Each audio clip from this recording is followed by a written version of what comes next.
Welcome to the Ladies Kickin Ass podcast, where we raise our voices and honor the badass achievements of women in the service industry. Get ready for empowering conversations, inspiring stories, and a whole lot of ass-kicking energy. Join us as we redefine what it means to be bold, fearless, and unapologetically YOU, babe. This is your platform, your community, and your source of inspiration. So buckle up, get ready to rock and roll, and let's show this world just how much we can accomplish. Welcome to the Ladies Kickin Ass podcast.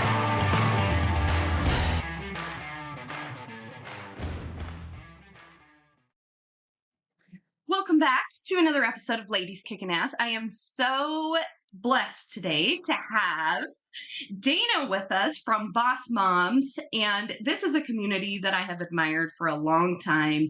Her community is all about being able to raise a business and raise babies at the same time, and try to be kicking ass at doing both of those things as much as we possibly can. We know that it is never a harmonious balance trying to do these things, and there's seasons and there's definitely a juggle, but her community is for that, exactly, just to help you get through that and navigate those waters of momhood and being an entrepreneurial person.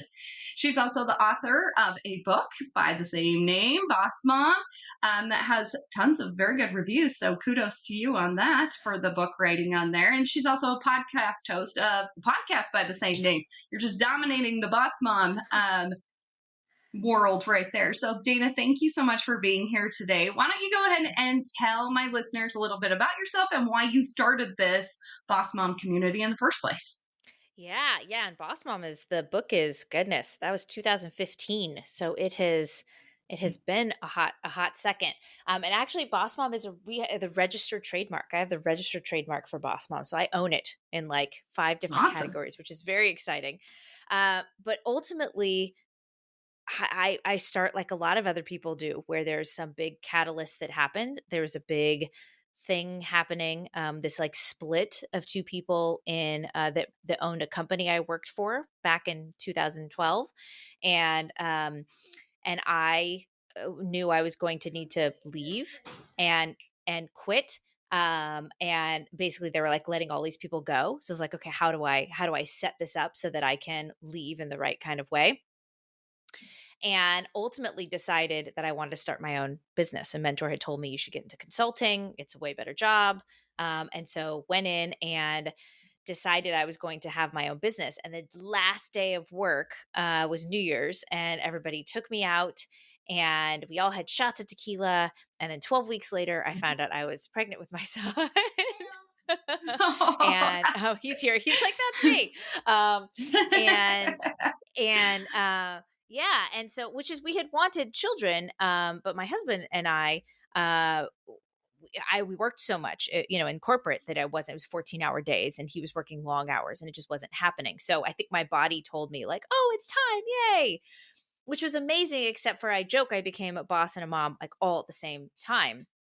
And it was super, just like you said in the beginning, super lonely, super isolating, made me feel like maybe I was, there was something wrong with me. I kind of wanted my son to, breastfeeding was hard.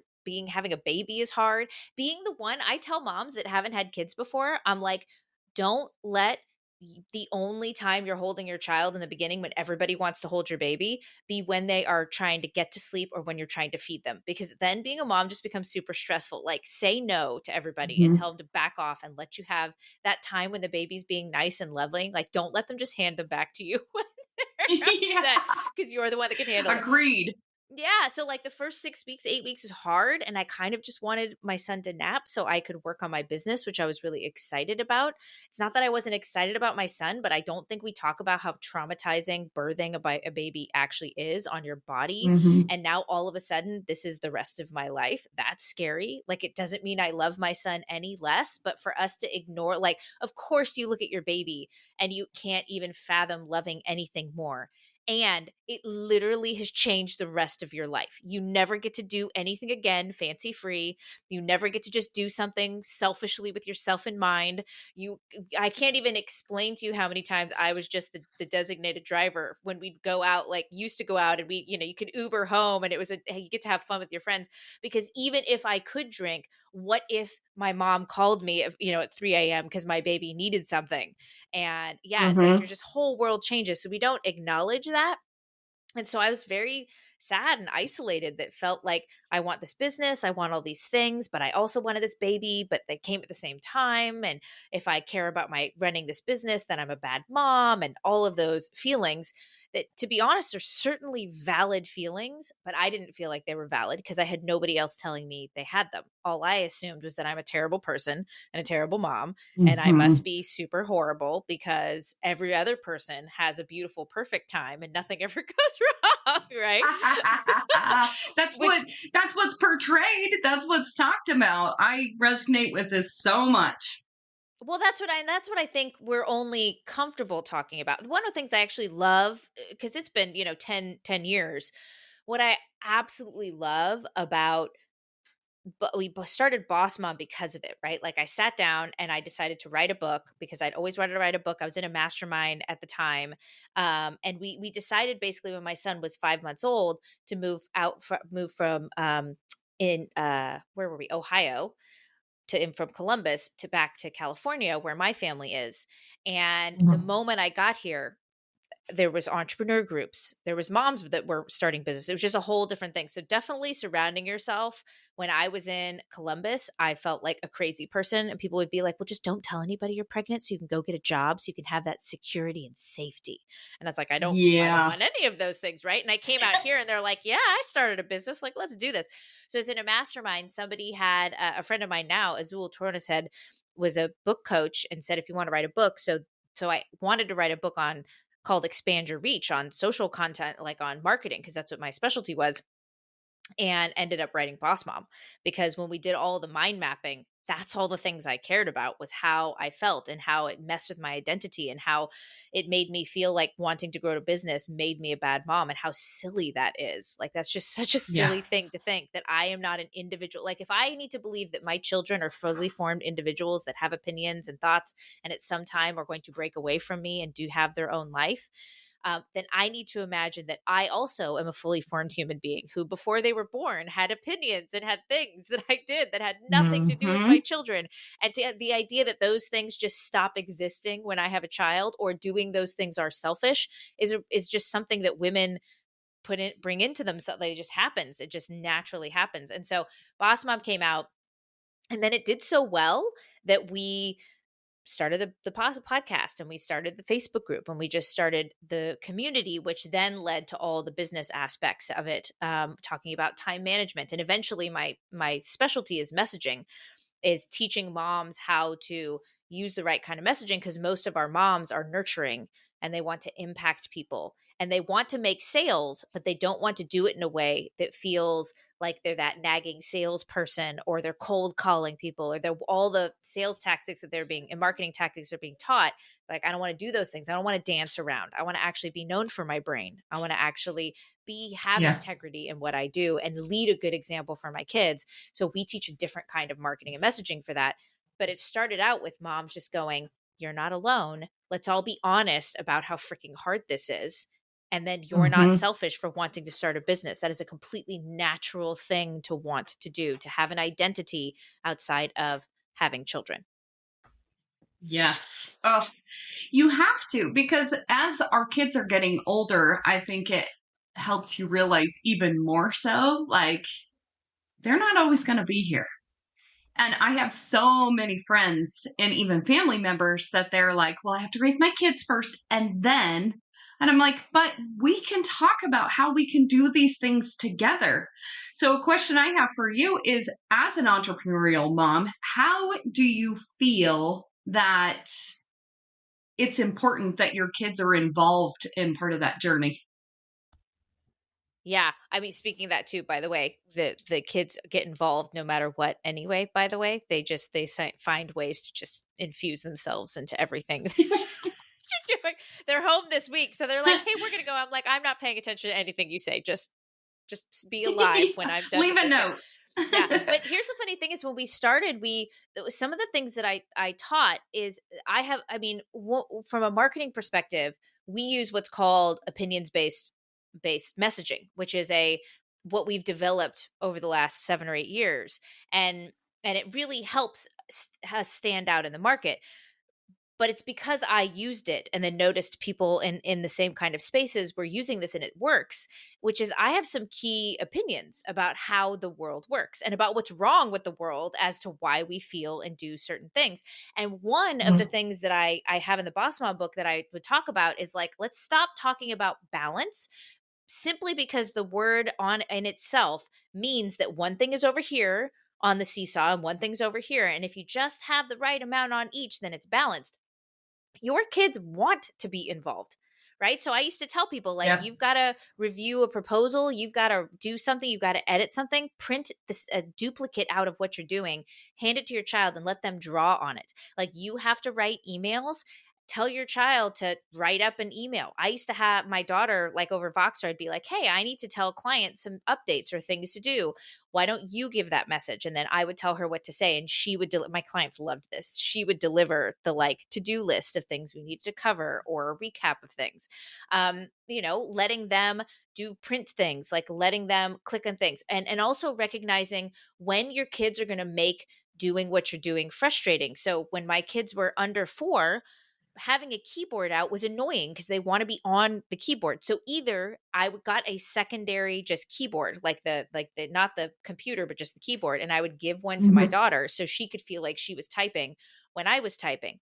Otherwise, she's all up in my business and it makes doing work unfun. So I started creating a category system. I talked about it on Pat Flynn's podcast years ago of like, it's the 10-minute increments, which is you break things up based on how much mental power it takes. So there's the things that you could do and wouldn't matter if anybody's like banging pots around you, you could get them done, right? There's the things that you can do, but with a little bit of distraction, but you can still stay focused. And then there's the things that you can't do unless it's like you are in your hot zone, you are totally feeling productive and nothing is happening around you that can distract you.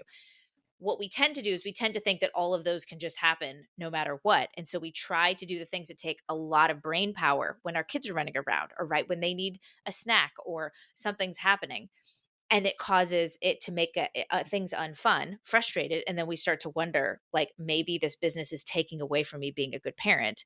Versus if we understand how much brain power is happening, then all of a sudden the list of to-dos, instead of putting it in the perfect time slot that never works, and then we just feel bad because we're always behind, not getting those things done because our kids are distracting us, then everything's movable depending on my motivation and what's happening in my surroundings. So I can be super productive in the day while plug and playing based on what my atmosphere is. Because some people that go off to an office to work and they get no distractions and they can sit in their office. But as moms, that is not how that works. And even when your kids get older, they still manage. I was joking that I was literally on an interview last week and my son's watch kept going off. I was like, he's not even here. And I am somehow being distracted by some alarm I didn't know existed on his watch that he left in the house. I was like, that is what motherhood is. You didn't even know the distraction that was going to happen and how it is. Yes. Oh my gosh. And as involving them, I love what you're talking about with stuff like that. I do the same thing with my daughter. Even like if you're sitting and doing finances, I'm like, read off the numbers to me and I'll check them off. Like trying to involve them with things because I really have noticed a difference. My kids have grown up in the businesses that I've had. They've been at the office with me. They've been late nights. My kids will be in here laying on the floor in my office at nighttime because they just want to hang out. And that's just kind of how our life has been. In order to get things done. They're not big complainers about it because I talk to them about the schedule of things. Is that something that you see is a benefit as your kids are getting older too? In like, hey, mom's got to do this, this, and this today, and then we have time for this? Or how do you structure your days so that your kids feel like I'm an important part of this too? I'm not just after mom is done with work, then I get her time. Yeah. Well, and I think there's this interesting mix. I mean, one of the things is I think we want to protect our kids from the fact that life is hard, but that is a really unhelpful thing to do because life is hard. Yes. And even when life is easy, it's going to get hard at some point because somebody's going to get sick or something, or our parents' age or whatever thing. Life is just full of hard stuff. And so the less resilient we make our kids, it hurts them. And you make a child less resilient by not telling them anything that's going on, by making them oblivious to their surroundings. So it's Mm-hmm. smart to tell them, like, wow, this is a season of really a lot of work. I've got a lot more going on. So I need you guys to help me. Some of the things I do is I ask for my kids' help, right? And that's not necessarily in the doing, it could just be how they're acting. So I'll say, you know what? This week I'm going to have to work evenings because I've got some extra things. The projects kind of coincide. I didn't manage those projects as well as I could. I'll talk to you later about how we can manage better projects. And so I'm going to have to work evenings, right? Mm-hmm. And I'm going to work evenings. So that means you guys got to help me make sure we get to bed on time because otherwise that means I'm staying up till 2 a.m. And that's just, I'm getting too old for that. That's not something I'm good at. And Right. they'll go, okay. And I'm like, so what does that look like? Helping me looks like me not having to ask you to brush our teeth. Like, let's get in bed. And if you need water, like let's make sure if there's anything you need, like if you're still hungry, you have to tell me by 7, right? For a snack and those kinds of things. So then they understand how to help me. I've even said, hey guys, I'm having a really hard time being motivated to work out. I really don't want to this week. I'm not really feeling it, but I really want to be as healthy as I can. Do you think you guys could be helpful and remind me, that I need to be working out and maybe we can turn on some yoga together? And then they're like, oh my gosh. And my son loves that. He's like, Mom, you are not allowed to go to bed until you've done your workout. Like, what is it going to be? I'm going to keep you on task. And my daughter comes out and she'll just start doing it. And then she'll be like, I figure if I'm doing it, then you'll start to do it. And I was like, brilliant. So asking your kids to be helpful is one. Number two, letting them see you have the full range of emotions. Like, hey guys, I'm stressed out. Like, hey guys, when my dad passed away, I'm really sad and that's okay. Like, hey, we Mm-hmm. had a great week. Let's go do something fun because business went really well. So that they get to see the ups and downs, but they get to see that you have emotions and they should have emotions because then they'll share those emotions with you when they're like your kids need to feel okay with saying, I kind of feel like I'm not getting enough attention from you, or I need a little you time. And then when you need to create that space. And then I create it like on the weekends. They flat out know like at 10:30, 11 in the morning is me time. It may be me working. It may be me relaxing. It may be me just ignoring you because until 11, mom gets her mom time to do whatever she wants. And then you guys you get to go out and play, you get to watch TV, you get to do whatever you want on the weekends. And then at 11, I will put that down and we'll hang out. And then, by the way, there's probably a couple times during the day when you're going to go do your thing and I'm going to go sit down and do a little work. I like doing work in the in-between times. The great part is that if you go to work, there Mm-hmm. is no flexibility. The big thing I try to tell the kids is that I take on more risk. There are some months where I'm like, crap, our revenue is down. Mama needs to hustle and figure out what the hell happened because some algorithm changed or something happened, right? Okay, some new Yeah. competitor hit the market, something like that. And so there's times of hustle and it's bigger risk, right? But I also tell them, like, I always get to volunteer at your school and I always get to do this thing. And we go to 2 o'clock. We love the movie theater. We go to 2 o'clock movies, when fun movies. We just went and saw Elementals yesterday, right? Like, so like all of those things happen where they get to see that there is more risk. There is a little more timed volatility in some areas. There's ownership of that risk, but there's a lot more freedom in that space. And I really try Yeah. and teach them that. So they go, okay, mom, how about you get where I've had it where we were literally one of the bouncy houses during Halloween. Mm-hmm. And I was like, you can either get a pumpkin or we can go on the bouncy house. And my kids go, why don't we get a pumpkin, pick that out. You go to the car and get your computer. And then while we're in the bouncy house, you get on the computer and make more money. And I was like, okay, that's not really the point of why I was making you choose, but I love the way your brain is working.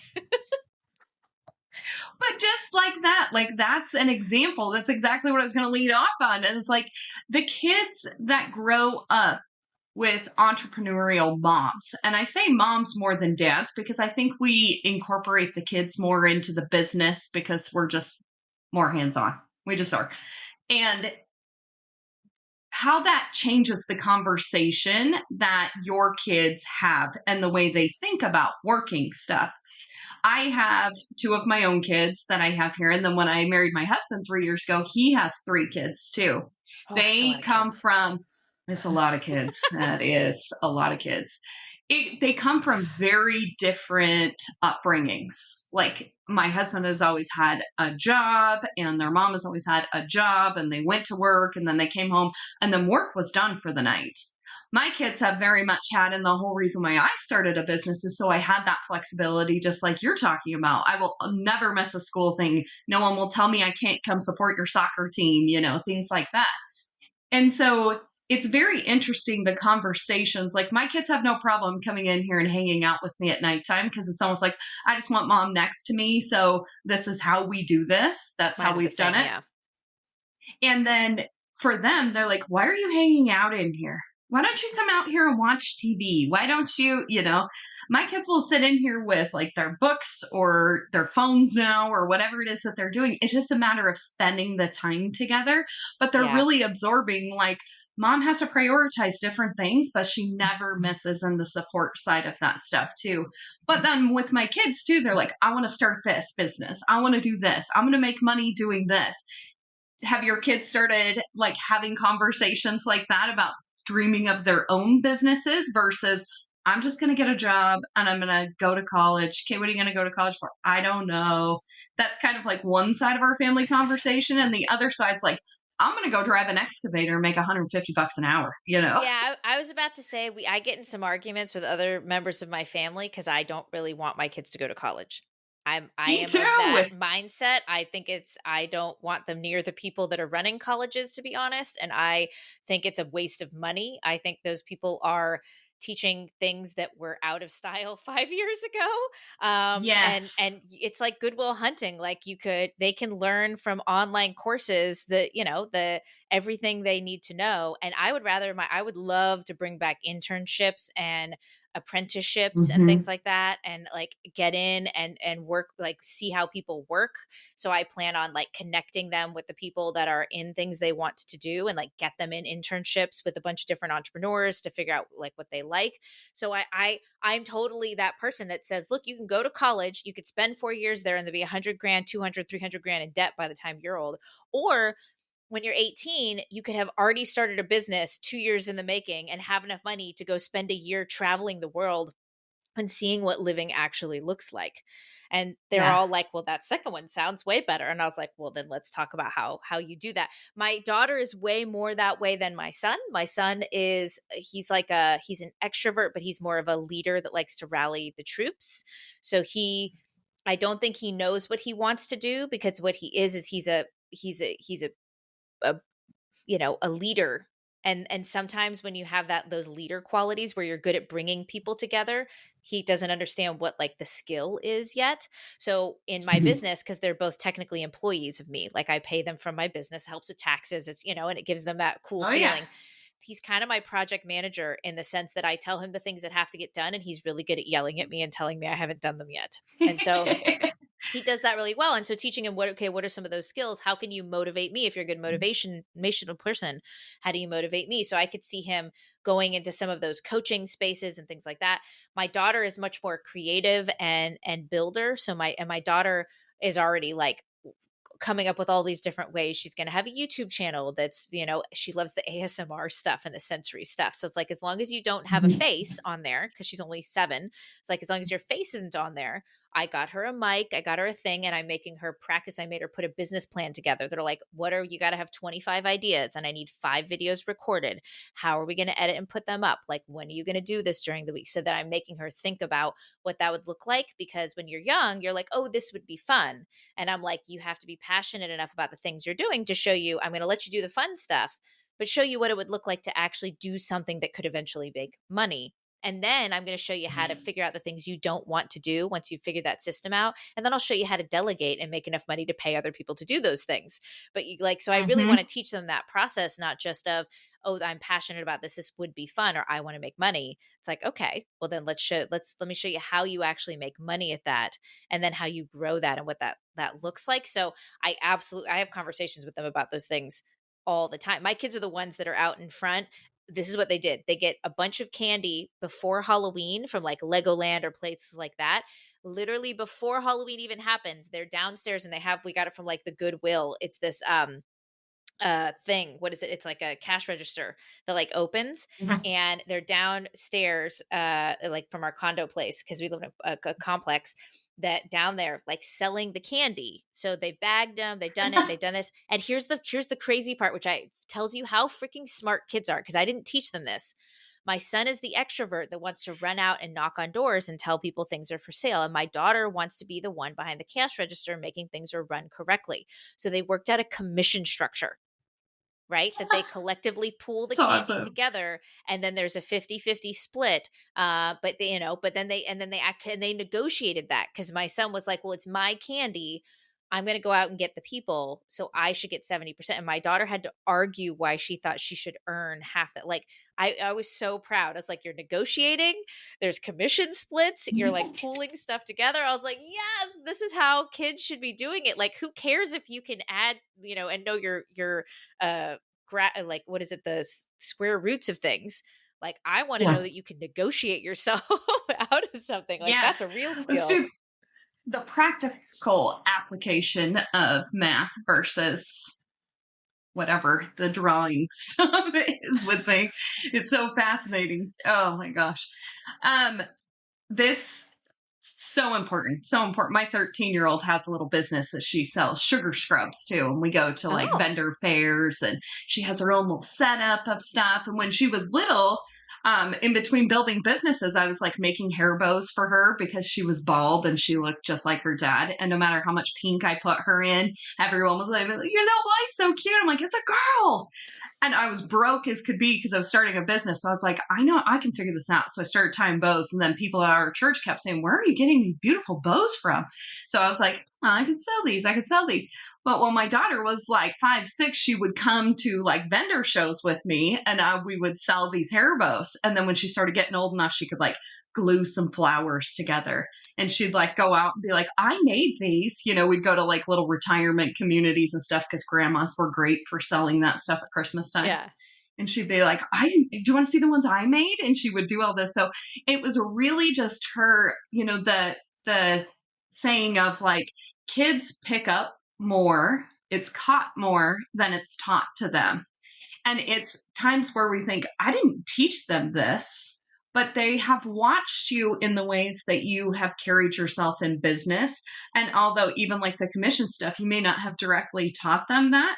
Without a mom that's got a business communication and a business brain and a business ethics going on inside of the house, they wouldn't have even thought that direction to be able to do that. So the impact on that is so incredibly huge. So kudos to you for that. That is really, really Mhm. awesome. Yeah, I will say, by the way,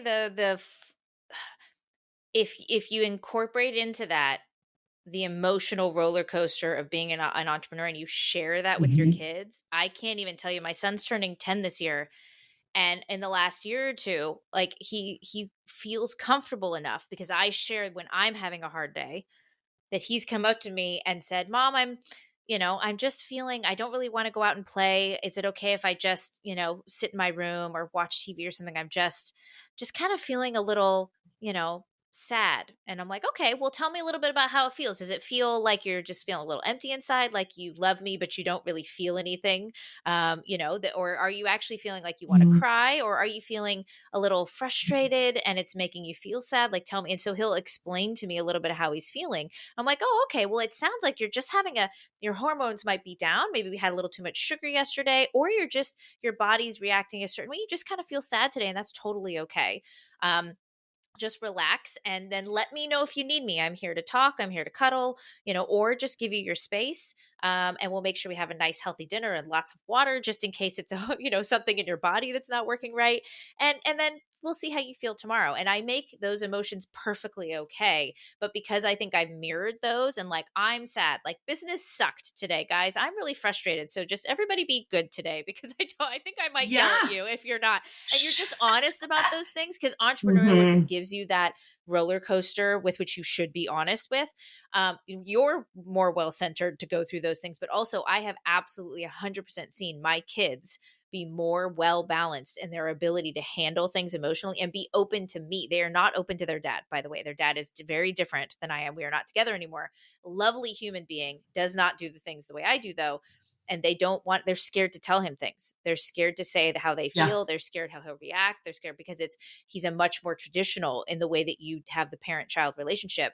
And I have noted, like, I am much happier that my children feel like they can come to me and tell me what they're feeling that day, because I don't want to Hmm. turn one day into a week or a month of him being sad and then all of a sudden feeling like he is a depressed, sad person, when that could be something that we need to address, or it might just be life happening to us because we all have sad days. And I don't want my child thinking they're alone in the world having to deal with that. Because when it comes to entrepreneurship, Yeah. if you cannot handle your emotions, you are never going to make it. Yeah.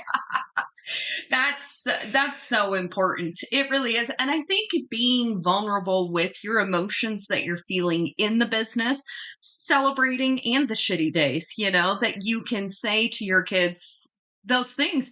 And it does open them up for deeper conversations of things that they're dealing with too. Or something I have found with that too, and I'd love to get your take on this. It's a compassion that comes from your kids too when you're very honest with them, because when you are doing this and you are parenting kids, as a single mom and you're parenting these kids, you don't have somebody to go like, rescue me, save me, like this is my safe spot. Like, to me, my kids are my safe spot. That is like, Hmm. I can sit down, I can have honest conversations with them. My kids are 13 and 9, but I don't talk to them like they're little kids. We talk Hmm. about our days as if they're just people that are just like me.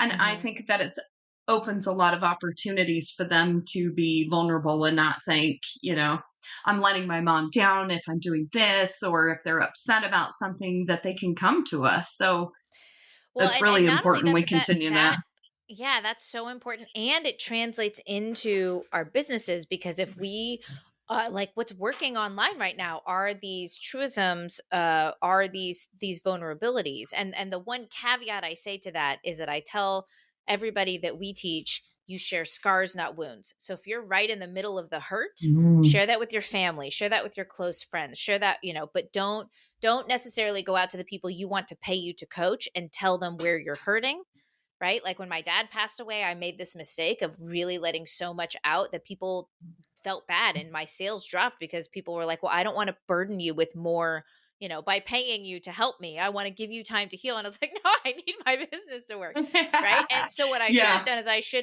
should have waited till that pain had healed a little bit, go to my inner circle, and then come outward with the scars. Like, this is what I learned. This is what I did in my business that was hurting my business because my dad passed away. But now that I'm past that, I can teach you about it, as opposed to have you feel like I need a hug. I don't. I want to be your Hmm. mentor. I don't want to be in the friend zone.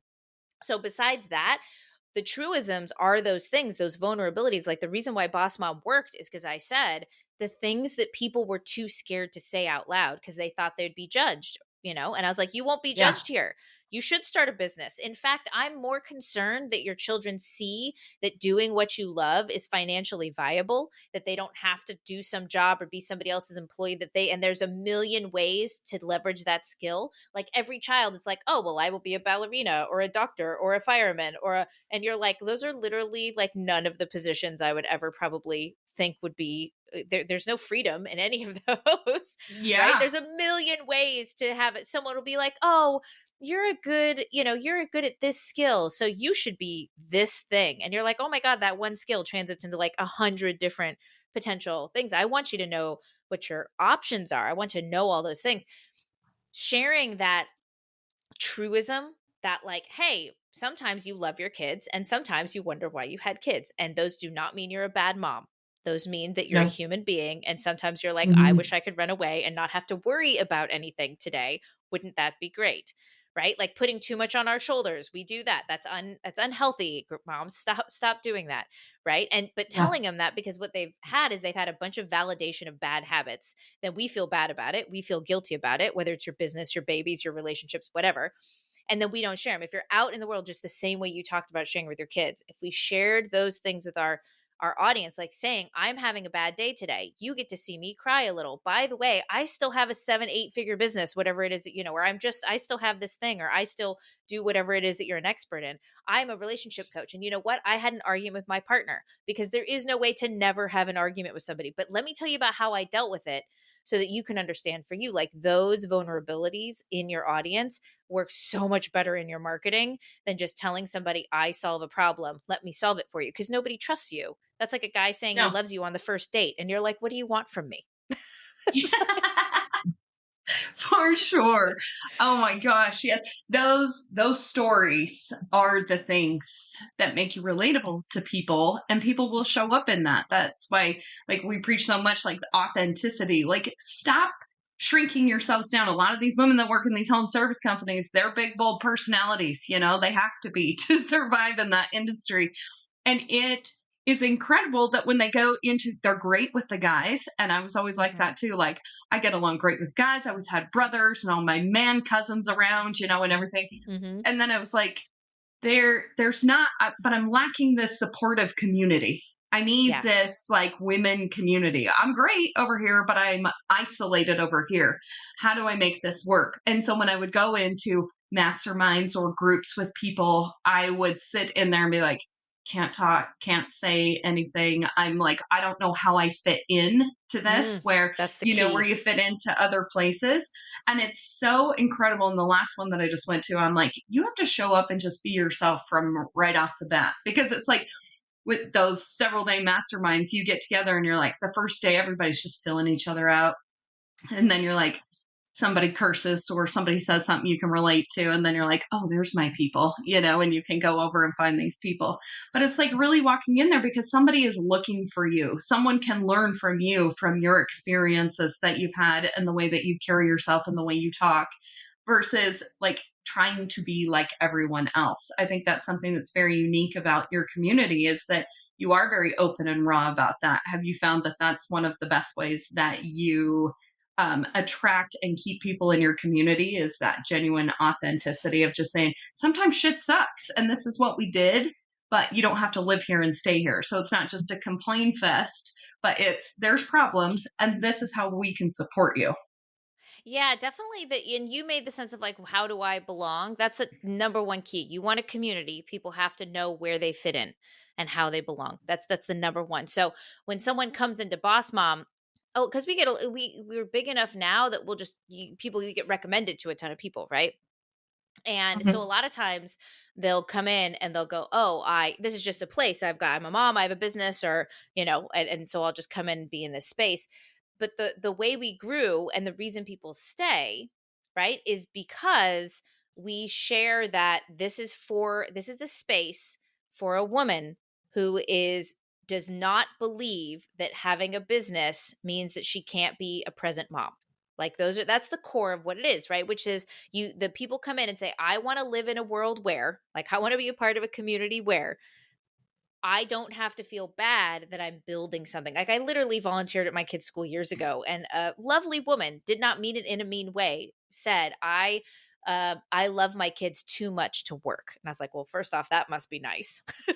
Like, good, yay for you. Not everybody has that option.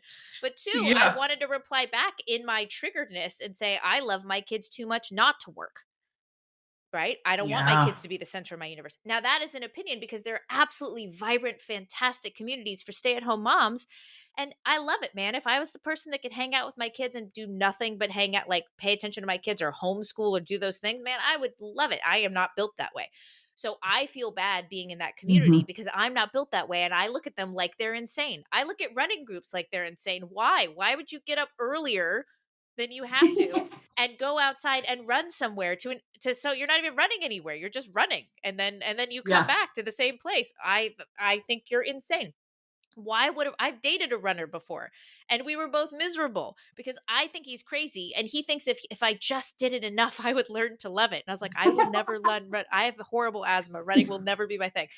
And that's the Yeah. thing, is community is about like getting away the guilt by telling them you belong here and you will not be judged for being this. Now, the important part is to recognize that we can't be all non-judgment for all things. So you can't come into the mom community and there's religious and political conversations that we don't allow to happen, because if we did, there's no Mhm. humanly possible way we all agree about moms being a business, but we also all agree about everything else. There just isn't a way. So you have to make sure your community sticks to the thing that the community is about. And then the way people connect in it, like if you're going to that mastermind, You connect with the people that believe, we call them circles of understanding. These people that are both, they're all moms. And you're like, yeah, we're going to not judge each other. We're going to talk about these things and we feel so connected. But you may not talk about the way you parent. You may have a different circle of understanding for that mastermind of the parents that Mhm. believe that your kids should run outside without their shoes on. Or like, I'm the person that doesn't make my kids bathe every day because I actually think they're sick a lot less. And I'm the person that like doesn't let them eat things that have red dye in them and stuff like that. Like, to whereas they'll have other people and they're eating Doritos. And I was like, my kids don't eat those things. And they think I'm insane and I think they're insane. Like, so what we do is we get the Yeah, circles of understanding. And so that's the thing, is like, community is about how do I fit in and how am I going to not feel judged, so that I know what I can say, where we'll be able to connect, right? And then you have those one or two people in your life where you could literally tell them you murdered somebody and they would help you find a way to hide the body. Like those, for sure. but those are the rare in between, like, soulmates you have that will do anything. You could tell Mhm. them anything, and even if they're not interested in it or they totally disagree with you, you can have a fun argument and it's okay. But most of the time you want to find your circles of understanding, and that's it. Your community is just knowing what your circle of understanding is. That's beautifully said. That's what you need to find. Every woman needs to have that. Like as like I grew up in Wyoming, just like small town, everything, and it was like, ugh, I don't know. If you aren't finding the people in your immediate circle, I think that's a problem that women have too. Is they try to make their business besties their friends from the past, Oh, or their yes. cousins are supposed to be their business besties, or their other kids' moms, or their spouses for that fact. Like, how come you're not supporting me? I did that for a long time at the beginning of my business. I was like, why don't you say something about my podcast? Why don't you say something about, you're not my audience? Why the hell do I even care? I Like, know.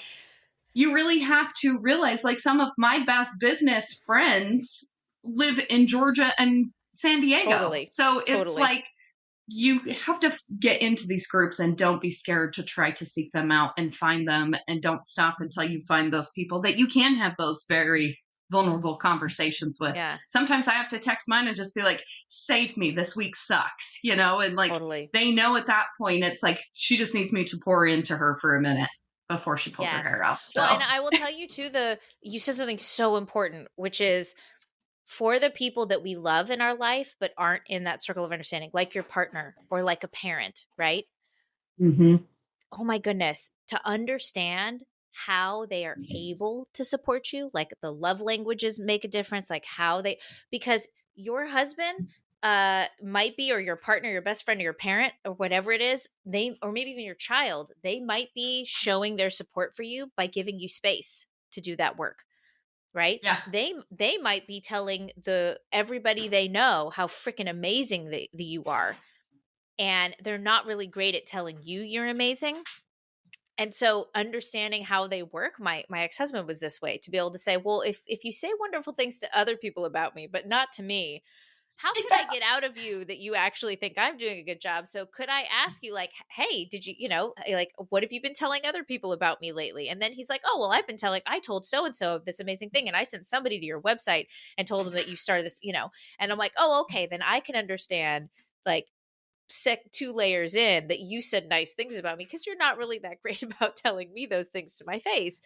So I do think understanding, like, I don't talk with my mom about some of my parenting tactics because we don't agree. Like, she agrees you should do certain things and I don't agree with those things. So instead of talking about those, we talk about other things that we agree in. And for business, I know she will look at me like I'm insane and be like, why would anybody pay money for that? Right. And that's Yeah. not very good for me. So we don't say those things anymore. Right. And I don't tell her about those things. I tell her a cool thing that's happening or a feature I had. And then my mom just gets to tell me that she's proud of me, right? And that she loves me, and Mhm. that, and those kinds of things. So I do think also it's not just finding your circles of understanding, it's finding the people you do love in your life that can't support you in the way you want to be supported in this thing. So you got to figure out, they do want to support you. So how can you understand the way they support you and then accept that support for what it is? Yeah. Yeah. And And not then call wish your it was friend to get on the something phone else. to cry about. Yeah. Yeah. You gotta have that other one. You gotta have that other one. Well, Dana, thank you so much for spending time with us today and having this conversation. It's so incredible. What's coming up? What's new? What's next with Boss Moms? Yeah, yeah. Okay, so basically we've actually been working a lot more. I don't spend as much time on Instagram as I should, so we've been ramping that up. Mhm. And so just at Dana Malstaff, and that's where I've been doing a lot of this, the like little these sorts of things, like for your messaging, for the way you're building community, for all of that stuff about how you're building. We talk about building your business with integrity. So we say the women who want to be known for their brains and not their dance moves, is basically like our perfect person. And so we there, and then we have our Nurture to Convert accelerator. So that's a whole different marketing system that I invented and trademarked. It's a different way of doing marketing that is perfect for moms, because the way we teach, the way you manage your projects and the way you're creating content is based around the mom who gets interrupted a ton, who works these pockets of time because then she's out taking kids to soccer or volunteering, or or being it with her family, or just needing some alone time. By the way, women, like your self-care time, that is time that should be built in. Like, everybody leave me alone for Yes. an hour time, and all that stuff. So that's nurturetoconvert.com is like, that's where we've been pouring it into. And then next year we're going to be coming out with the Boss Mom app that's all about productivity and accountability and time management for moms and business. So we're going to be infusing all of those into an app. And then we also started mapping out my third book, which will be it's going to be called The Loyalty Engine. It's the talk I gave at Social Media Marketing World last year, or this year, I guess, in March. And that I've been wanting to turn into a book. And it's all about how do you actually build loyalty and community, to help increase your, sales. And so I'm very excited about that. So that'll be sometime next year too. Excellent. Well, you've got a lot on your plate. I'm looking forward to that. That will be awesome. That will be so awesome. So at the end of every one of the podcasts, I always ask everybody the same question. I find this very fascinating. I'm also writing a book about women that Ooh. are out there kicking ass and are, trying to juggle all the things that we talked about today. So this is great inspiration for me. So when you hear the phrase "ladies kicking ass," if somebody was like, "She's a lady that's kicking ass," what would that mean to you? What does that mean to you? Oh, I love this. Okay.